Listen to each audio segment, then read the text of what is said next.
So what's going on in the Squamish real estate market right now?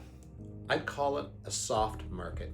Buyers have control, but there's something interesting happening underneath the hood. The headline numbers don't really capture it.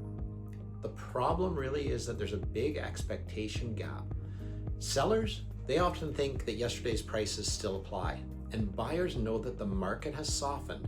And they sometimes think that they should offer substantially below the asking price because it's softened. Well, the result is that neither side moves and deals don't get put together. When you have a reasonable buyer and a seller accepts where the market is actually sitting today, that's when the deals are happening. Pricing is absolutely critical. On a market like this where there's not big jumps, it is really important because I'm seeing properties priced just below the reasonable recent comparable sales, and in the right circumstances, you can still get multiple offers. And that tells me that the buyers haven't disappeared. They're just patient and they're looking for value. So different property types, townhouses and condos have been sitting a little bit longer with the high amount of inventory that they have.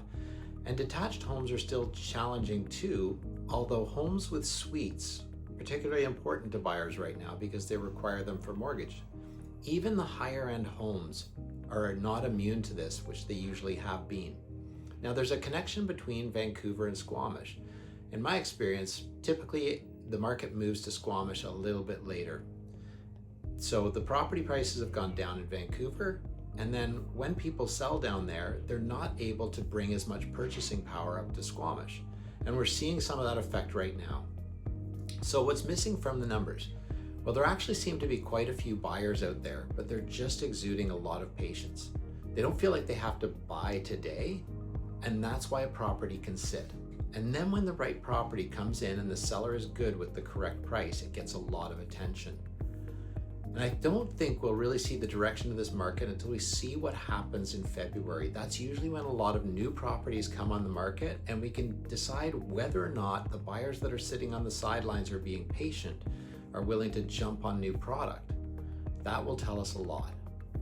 So I don't think this is necessarily a bad market, but it is a soft market. It's a challenging market that requires you to be precise with your pricing and requires buyers to be precise with their expectations of what they might have to pay for a property.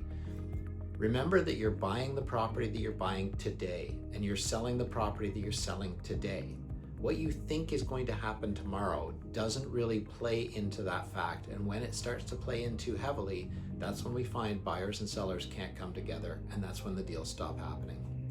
That's what we're seeing on the ground here. Just thought I'd let you know. Again, Simon Hudson with McDonald Realty at teamhudson.ca. If you ever have any questions, just let me know.